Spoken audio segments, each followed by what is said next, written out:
Assalomu alaykum, hurmatli navoiyliklar, hurmatli Yangi hayot ma'muriyati xodimlari.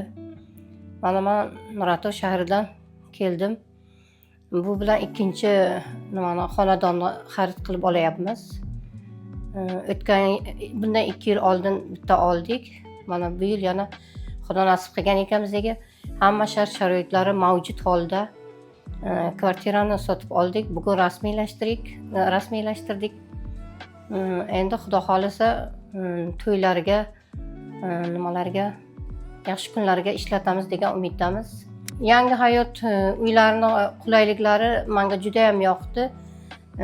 Eng yaxshi qulayliklardan biri to'g'ridan-to'g'ri kirasiz, yashaysiz, hamma shart-sharoitlari bor. Mana bugun biz qo'limizga kvartirani kalitini oldik. Biz juda xursandmiz. Hammalarga rahmat deymiz va minnatdorchilik bildiramiz.